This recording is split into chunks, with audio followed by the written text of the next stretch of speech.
자기 대상 전이.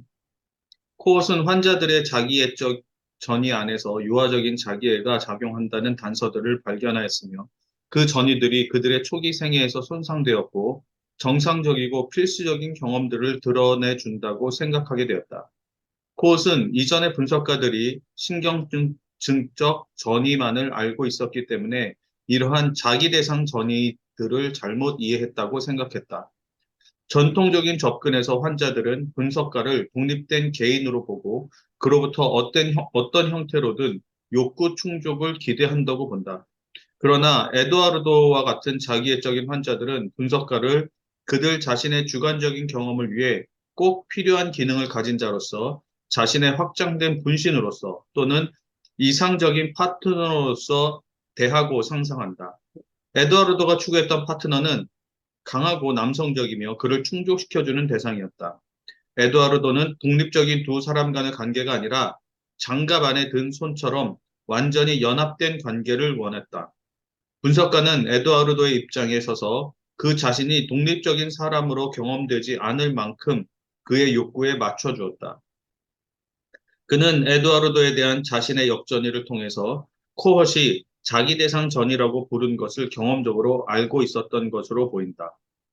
코헛은 자기 대상 전이를 세 가지의 기본적인 형태로 구별하였다. 이들은 아동기에 필요했던 세 가지 종류의 자기 대상 경험들을 반영하고 있었다. 에드와르도와 같은 환자들은 분석가가 그들 자신의 경험, 흥분, 지각, 실망을 파악하고 반영해 주기를 원하기 때문에 분석가와 강렬한 애착 관계를 형성한다. 비록 전통적인 견해에서는 별로 인정받고 있지 못하지만 환자에게 있어서 분석가는 일종의 양육적인 환경, 위니컷이 말한 안아주는 환경처럼 어, 양육적인 환경이다. 환자는 분석가라는 환경 안에서 자신을 좀 더 실제적으로 인식하고 또한 내적 실체로서 느낄 수 있다. 코엇은 이것을 거울 전이라고 불렀다. 두 번째 유형의 자기애적 전이는 환자가 분석가를 완전하고 위대한 사람으로 간주하고 이 강력하고 중요한 타자와 자신이 연결되어 있다는 사실로 인해서 자신을 더 강하고 중요하다고 느끼는 경우이다. 코엇은 이것을 이상화 전이라고 불렀다. 코엇은 세 번째 자기애적 전이 유형을 분신 혹은 쌍둥이적 전이라고 불렀다. 그것은 환자가 분석가와 똑같아지려는 열망을 갖는 경우로서 외적으로뿐만 아니라 의미나 기능에 있어서도, 즉 분석가의 성별에 따라 남성이나 여성으로서의 감수성까지도 같아지려고 하는 것이다. 여기서 이러한 잠깐 형태의 전이, 네, 여기서 잠깐 쉬어가죠. 네, 코어 자기애적 전이라는 개념을 여기서 받아들였는데 나르시스틱 트랜스퍼런스라는 용어는 코엇이 초기에 썼던 용어예요. 그래서 자기애적 전이라는 용어를 쓰다가 나중에는 셀프 아브젝트 전이라는 용어로 바꿈으로써 자기 대상 전이라는 용어를 만들어내요. 근데 자기 대상 전이를 때 처음에는 셀프 대시 아브젝트라는 자기 대상 전이를 이야기하다가 코웃이 후기에 가는 셀프 아브젝트를 대시가 없는 셀프 아브젝트 트랜스퍼런스라는 이런 용어의 변화가 생기는데 나르시스틱 트랜스퍼런스라는 말은 초기에 쓴 용어인데 그 용어가 일반적으로 쓰이는 용어예요. 그건 현대 정신분석에서 나르시스틱 트랜스퍼런스라는 말을 같이 쓰고 있다는 얘기예요. 그런데 이분이 자기적 전이를 자기 대상 전이라는 용어로 바꾸는데 여기에는 여러 가지 코드 이론의 어떤 변화 그리고 코드 스스로가 지금까지 자기가 몸담아왔던 클래식한 이론이나 혹은 자아심리학으로부터 독립성을 쟁취해 나가려고 애쓰는 과정이기도 했다고 보여요. 그 현대정신분석의 창시자인 스파틴스와 코웃이 거의 동시대 사람인데 스파틴스가 조금 더 나이가 많았어요. 스파틴스는 1908년에 태어나고 코웃은 1900 아마 13년쯤 태어난 분인 거죠. 한 분은 보스턴에 태어나고 한 분은 비엔나에 태어난 분들인데 공교롭게도 이분들은 빈에 있었던 에이콘이라는 정신분석가 로부터 큰 영향을 받았습니다. 코봇의 최초의 분석가가 에이콘이었고, 그리고 에이콘이라는 분이 스파티스를 최소한 슈퍼비전은 했을 거라고 사람들이 짐작을 하고 있고, 슈퍼비전 한 것까지는 거의 확실하게 사람들이 믿고 있고, 분석까지 받았는지는 잘 모르겠다. 이제 이런 정도 이기 때문에 이 에이콘이라는 분의 영향력이 굉장히 컸다고 보여요. 그래서 미국의 1940년대, 50년대 거쳐오면서 미국에서 발생한 처음은 자아심리학으로부터 시작을 하지만 자아심리학과는 같지 않다고 인정되는 두 개의 학파가 어쩌면 비엔나의 동일한 스승으로부터 도움을 받은 두 사람에게서 시작됐다고 하는 것은 단순한 우연이라고 하기는 어렵겠죠. 그래서 자기 심리학에서도 처음엔 자기애적 전이라는 용어를 썼었고, 그리고 현대정신분석은 지금도 자기애적 전이라는 용어를 그대로 고수하고 있어요. 그래서 narcissistic transference라는 용어를 쓰고 있는데, 이 용어는 대상전이라는 용어하고 대비되죠. object transference란 말. 그 신경증적 전이라고 하는 것, neurotic transference라고 하거나 대상전이라고 하거나 거의 같은 의미로 일반적으로 쓰고 있는데, 대상전이는 프로이드가 생각했던 이상적인 피분석가, 피분석가가 되려면 이런 상태는 돼야 된다고 했던 이제 그런 상태를 얘기를 하고 있는 거죠. 전이가 활성화될 수 있어야 된다고 보는데, 그 전이라고 하는 것은 독립된 대상의 자기와 대상이 분리되어 있다. 분리된 독립된 대상이라는 것을 아는 사람이 다른 대상에게 가졌던 정서나 생각을 치료자에게 전치할 수 있어야 된다. 이제 이런 생각을 한 거죠. 그런데 이 자기대상 전이를 일으키는 전오이디적인 환자 혹은 전 언어적인 환자라고 하는 프리에더펄 혹은 프리버벌 환자층은 이분들은 분리개별화가 충분하게 이루어지지 않은 분들이라는 얘기. 분리개별화 되기 이전 상태에서 심바이오시스 단계를 충분하게 거치지 못했거나 혹은 분리개별화를 충분하게 하지 못한 분들이라는 얘기예요.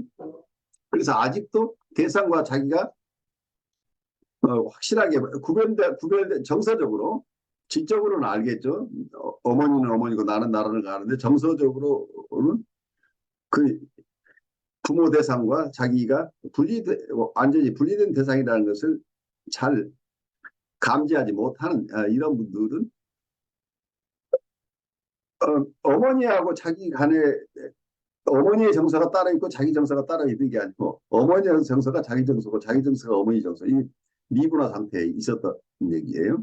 그래서 이런 narcissistic configuration이라고 할까요? 자기애적인 입장에서 느꼈던 어떤 정서들은 굉장히 강력한 정서들이죠. 어린아이들은 어머니나 아버지에 대해서 강렬한 어떤 정서들을 가지고 있는데, 이 정서, 이때 느꼈던 이 정서를 상담실에서 상담자에게 전치가 일어난다. 상담자에게 일어난다. 그래서 자기가 원하는 것을 다 만족시켜 줄 수 있는 어떤 엄마를 원하는 거죠. 그리고 자기가 잘난 모습을 얘기를 하면 잘난 모습을 다 그냥 잘 바라봐주고 칭송해주고 지지해주는 엄마 대상을 얘기를 갖고 싶어 한다는 얘기. 그러니까 본인이 갖고 싶었던 대상, 여러 가지, 그래서 쉽지가 않아요. 개념화할 때. 이게 우리가 학자들은 자기 얘기를 하면서 다 당연한 것처럼 얘기를 하는데 공부를 하다 보면 그 의문이 많이 생겨요. 자기적인 전이가 일어난다고 할 때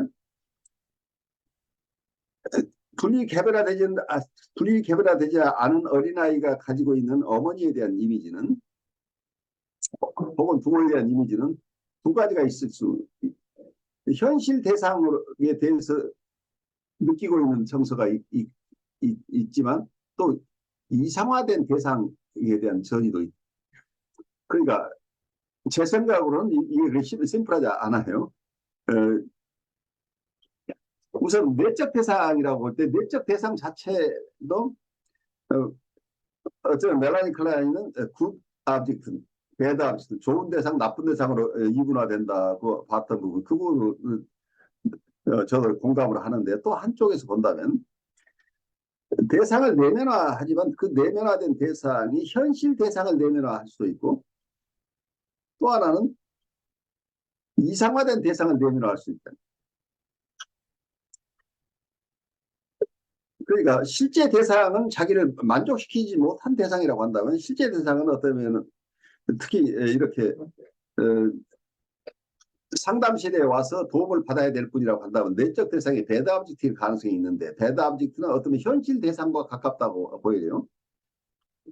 그런데 굿 오브젝트는 그 어떤 대상도 좋은 측면과 나쁜 측면이 가지고 있기 때문에 좋은 이미지와 나쁜 이미지가 분리되어 있다는 건 이해가 되는데 그렇지만 실제 대상은 이 사람이 인식하기에 나쁜 대상을 더 강하게 느끼고 있다고 한다면 그 이 배드 오브젝트가 자기가 내재되어 있고 또 한쪽에서는 자기가 소망하는 대상이 이상화된 대상이 있죠. 그래서 가끔은 현실 대상이 좋은 대상, 나의 이상화된 대상 기능을 하기도 하는데 이게 충분하지 않다는 얘기예요. 그래서 전이가 저는 양쪽으로 일어난다고 임상적으로 보는데 어떤 경우는 우리에게 이상화된 부모 원상, 이상화된 부모 원상이 되달라는 이런 전이가 일어난 경우는 이게 거울전이 혹은 이상화된 대상이 아이디얼라이즈드 아브젝트가 되달라는 이상화 전이가 일어나는데 우리를 이상화하고 싶어 하는데 그래서 우리를 이상화된 대상으로 보고 싶어 하는 굿 아브젝트를 우리가 투사하기도 하지만 어떤 경우는 자기를 실망시키고 자기를 방치했던 대상에 대한 이미지를 그러니까 이게 배드 아브젝트의 이미지라고 그냥 멜라니 클라인식으로 얘기한다면 굿 아브젝트는 이상화된 어떤 대상, 배드 아브젝트는 평가절하된 대상이라고 이렇게 얘기할 수도 있겠죠. 그래서 실제 외부 대상은 이게 분해되어 있는데 그중에 좋은 측면은 이상화된 대상이 되고 나쁜 측면은 뭐라고 할까요? 가혹한 어떤 나를 공격하는 대상, 나쁜 대상이라고 이렇게 두 가지가 쪼개져 있다고 한다면 그래서 현실 자체가 그대로 반영된다고 할 수는 없고 만약에 현실 대상이 객관적으로는 80%는 좋은 대상이고 20%가 좀 부족한 부분이 있다고 하는데 아이가 픽업할 때는 아이는 80%가 배드 오브젝트로 픽업하고 20%를 굿 오브젝트로 픽업한다면 그런 현실 대상을 그대로 반영하는 것은 아니라고 하는 점을 우리가 잘 봐야 될 것 같아요. 그래서 아이들이 잘못됐을 때 이게 모두 부모 탓이라고 얘기하는 것은 크게 잘못일 수 있다는 얘기예요. 그러니까 환경도 중요하지만 아이가 픽업하는 거예요. 아이가 어떻게 이걸 내면화하느냐. 아이가 자기 내적 대상으로 가져오는 과정 속에서도 아이마다 다르다는 특성이 그런 점에서 내면화되는 것 자체도 굿 오브젝트, 배드 오브젝트의 비중이나 이런 것들도 아이가 타고난 어떤 자기 나름대로의 자기의 소질이라고 할까요? 그래서 유전적인 요소와 또 하나는 환경적인 요소가 만나는데 아이들이 같은 부모를 내면화하는 것도 어느 정도 부분으로 좋은 대상, 어느 정도 부분 나쁜 대상으로 내면화하냐 각각 다르는데 그래서 여기서 전이가 일어나는데 실제 전이는 나쁜 대상 전이가 굉장히 많아요. 그 코엇이 보지 못했던 부분은 우리 배드 오브젝트 트랜스퍼 버스가 굉장히 많이 일어나는데 코엇은 굉장히 지지하는 쪽으로 뭐라고 할까요? 조금 더 파지티브 트랜스퍼 중심으로 치료를 해왔기 때문에 내담자가 상담자에게 전이하고 있는 어떤 정서는 원래 부모와 관계에서 이상적인 부모가 됐으면 좋겠다고 하는 그게 자기의 굿 아버지의 측면이죠. 그러니까 그게 현실적인 대상은 그렇지 못했을지라도 자기 안에 정말 이상적인 부모를 갖고 싶다는 소망이 있죠. 그런데 그것을 실제 부모의 어떤 이상적인 측면을 픽업했다고 얘기할 수도 있고, 부모가 가지고 있는 어떤 요소 중에 부모가 잘해주지 못하고 어떨 때는 아주 잘해주는 자기를 온전하게 지켜주고 그리고 자기가 존경할 만한 어떤 대상으로 이렇게 자리 잡은 부모가 실제 부모의 일부분일 수도 있고, 그러지 못한 부모지만 나는 이런 이상적인 아빠나 엄마를 가지고 싶어라고 이상화된 부모 원상일 수도 있다는 얘기. 그래서 이게 현실 대상이냐 이상화된 존재라고 하면 가 현실을 어느 정도 반영하느냐 각각 다를 수 있는데, 현실 대상이 좋은 점이 없다고 해서 이상화된 부모 그다음부터 없다고 할 수는 없는 거죠. 우리는 없어도 가지고 싶은 대상이 있기 때문이죠. 그래서 실제 현실 대상과 우리가 내적으로 가지고 있는 배드 아브젝트나 그드 아브젝트 혹은 아이디얼라이즈드 아브젝트 이상화된 대상이랄지 이런 개념들이 직접 연결은 되지 않는데 여러 밀접한 관계가 있긴 하지만 그대로 반응하지 않는다고 하는 것이 우리가 이해해야 될 부분이에요. 그래서 아이들이 가지고 있는 어떤 트라우마틱하거나 지금 안정되지 못하고 혹은 성인이 돼서도 보드라인 레벨이나 사이카틱한 레벨에 있는 이분들을 모든 것을 환경 탓으로 돌리는 것은 조금 조심해야 된다. 환경이 영향을 미쳤긴 하지만 환경이 그대로 반영되는 것은 아니다 하는 거죠. 우리 심리적인 상황은 훨씬 더 복잡해요. 멀티 디터민드라는 용어를 쓰는데 다중 결정이라는 얘기예요. 부모의 한 가지 측면 때문에 아이가 이렇게 됐다. 혹은 어린 시절에 이런 사건이 있었는데 얘기를 듣다 보니까 이때 굉장히 큰 트라우마를 겪어서 지금 아이가 이렇게 된다. 이런 식으로 1대1 대응으로 생각하는 것은 굉장히 무모하다고 보여요. 어떤 심리 상태에 오는 데는 굉장히 복합적인 요소들이죠. 한쪽에서는 유전적인 부분, 타고난 부분들이 있고 또 환경이 그대로 투영되는 게 아니고 이 내담자의 어떤 방어 요인이나 성격 유형에 따라서 환경을 받아들이는 태도가 각각 다르기 때문에 그 환경이 어떻게 반영되느냐가 각각 또 다르다는 얘기예요. 그렇기 때문에 일률적으로 얘기할 수 없고 이러이러한 사건이나 이러이러한 부모 때문에 이 아이가 이렇습니다라고 얘기하는 이게 단순 도식화가 굉장히 위험하다고 보여요. 그럴 경우에 어떤 면에서는 현실은 굉장히 복잡하기한데 우리 상담자나 목회자가 자기가 편하게 인식하기 위해서 너무 어느 몇 가지 요소를 가지고 이게 전체로 봐버리는 이런 우울을 범할 수 있는 거죠. 그래서 우리가 만나는 대상은 생각보다 훨씬 복잡하기한 부분이기 때문에 우리가 단순하게 진단을 하거나 우리가 어떤 가설을 가지고 진단을 하거나 가설을 가지는 건 좋은데 이것 자체가 전체를 포괄하는 게 아니고 이 사람을 이해하는데 그래도 뭔가가 있어야 되기 때문에 이를 의지할 만한 하나의 가설이다. 이게 실제 이 사람의 모습을 그대로 반영하는 것이 아니라고 보는 거가 굉장히 중요한데요.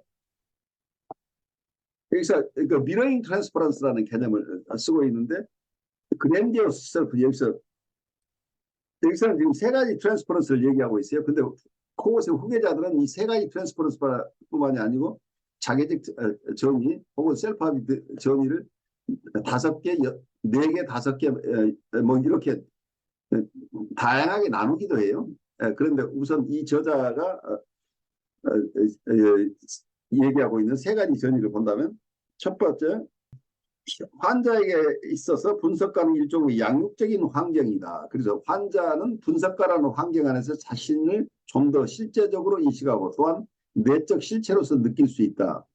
그것은 이것을 거울점이라고 했다. 이렇게 설명을 하고 있는데, 이걸 이제 설명하는 것마다 설명하는 방식마다 다르긴 한데, 아이는 기본적으로 건강한 자기애를 형성하는 과정 속에서 그랜디오스 셀프가 있죠.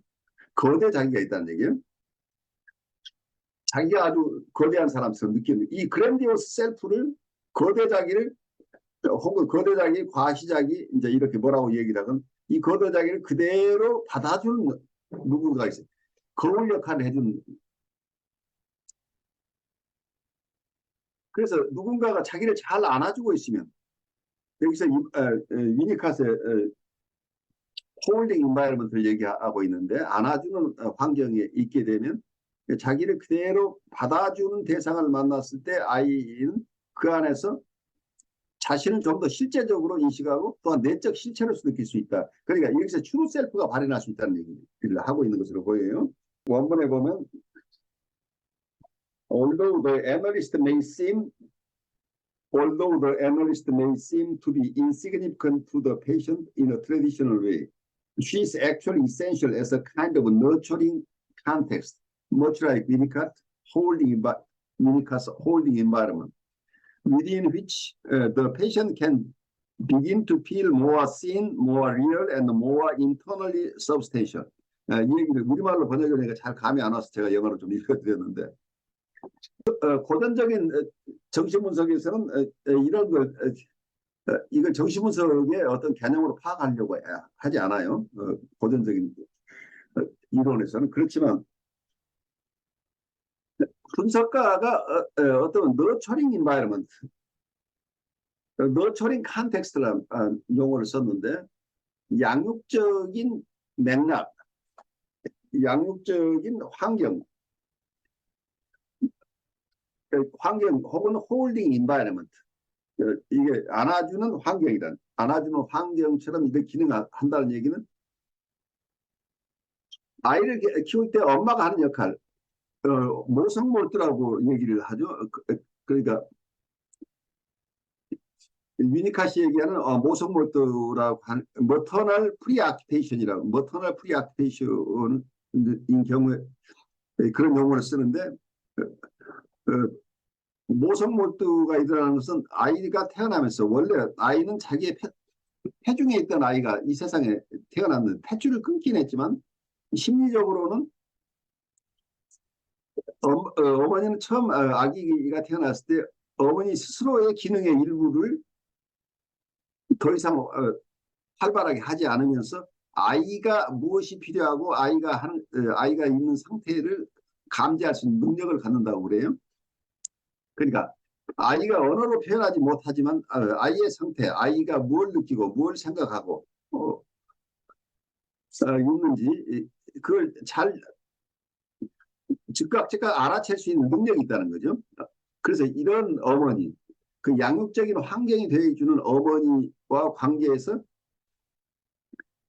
아이는 자유스럽게 그 속에서 자기는 어떤 전통적인 이론에 의하면 자기 셀프가 없는 상태, 이고가 없는 상태인데 어머니가 그 역할을 대신해 주는 거죠. 어머니의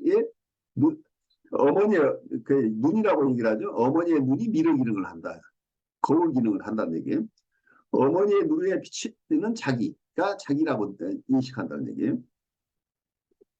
그래서 미러잉이라는 개념은 굉장히 중요하게 쓰이는데 아이가 자기가 잘났다고 우기는데 실제는 너 잘하지 않았으라고 하는 게 아니라 자기가 거대자기라는 자기가 대단한 사람처럼 느끼는 이 어린 아이의 판타시를 그대로 수용해주고 지지해주고 아이가 어떤 상황이 있거나 그걸 그대로 수용해주는. 그래서 거울 역할하는, 거울은 뭐예요? 굉장히 피동적이죠. 자기가 어떻게 하는 게 아니고 자기 눈에 비치는 대상을 그대로 비춰주는 거죠. 그 대상을 왜곡하지 않고 있는 그대로 비춰준다는 거예요. 아이가 느끼고 생각하고 있는 것을 그대로 그냥 받아주는 엄마 기능이죠. 그래서 이때 이 아이하고 관계에서 그 엄마와 아이하고 관계에 있었던 이런 상황이 그대로 상담 상황에서 전이로서 일어난다는 얘기. 이게 미러링 트랜스퍼런스라는 그런 자기를 그대로 바라봐주고 그대로 수용하고 지지해주는 엄마에게 느꼈던 정서나 생각이나 판타지가 그리고 이런 대상 관계가 그대로 상담자에게 전치된다는 얘기죠. 그렇기 때문에 이 전치는 어떤 것이에요? 아이가 똑똑하게 자기 셀프가 분명하게 응집력 있는 셀프가 있거나 혹은 이고가 확실한 그런 상태가 아니죠. 처음 우리가 태어났을 때 프로이드 같으면 우리는 이고가 없는 상태로 태어났다고 보지만 멜라니 클라인 같으면 원시적인 이고가 있다고 보는데 어쨌든 이고가 있다고 하거나 셀프가 있다고 할 때도 그건 미약한 이고나 셀프죠. 프로이드 같으면 아예 그것이 아직은 자라지 않은 상태고 출현하지 않은 상태인데 이런 상태에서 이고나 셀프가 없거나 혹은 이고나 셀프가 아주 취약한 상태에서 부모가 어떤 면에서는 아이의 경험들을 다 소화해주고 아이가 어떤 정서를 가지고 있거나 어떤 경험을 하거나 그것이 무엇인지 잘 모르는 상태에서 실제 체험들이 일어난 이 익스피리언스들을 그대로 엄마가 대신 프로세스 해주는 거죠. 엄마 눈에 비치는 그대로 아이는 엄마가 자기를 어떻게 바라보는가에 따라서 이 경험은 어떤 거야 라고 그러니까 자기 스스로 종합적으로 이걸 이해할 수 있는 능력은 없는 아이지만 그때그때 엄마가 이해하는 대로 아이는 그것을 자기를 이해하게 되는 거죠. 말하자면 자기의 체험은 엄마의 체험이 엄마가 대신 뭐라고 할까요? substitute ego라고 할까요? 보조 서플리멘터리나 substitute 이고 기능을 하는 거죠. 아이의 이고를 대신해 주거나 보충해 주는 역할을 하니까. 그래서 엄마는 그대로 아이를 있는 그대로 반영해 주는 역할을 한다는 거예요. 이게 지금 굉장히 중요한 게 미러링 트랜스퍼런스라는 거예요. 그러니까 아이들은 대부분 이 당시에 그랜디어스 셀프, 거대 자기를 가지고 있어서 천방지축이고 뭔지 모르고 자기 하고 싶은 대로 다 엄마가 다 자기 원하는 걸 다 들어주니까 이 아이는 자기가 무엇이든 다 할 수 있다고 느끼잖아요. 내가 원하는 거면 엄마가 다 그때그때 해주니까 자기가 대단히 힘센 사람이 되는 거죠. 대단히. 그래서 거대자기인데 이 거대자기가 충분히 발휘될 수 있어야 아이가 자유스럽게 자기가 누구니까 이해하고 그래서 자기가 누군가가 자기를 바라봐 준다는 것. 이거 굉장히 중요하죠. 많은 어른들이 아무도 자기를 바라봐 주지 않는다고 느끼고 절망하는 일들이 생기죠. 그리고 자기가 실제 리얼하게 내가 지금 살아있는 사람처럼 느껴지고 그리고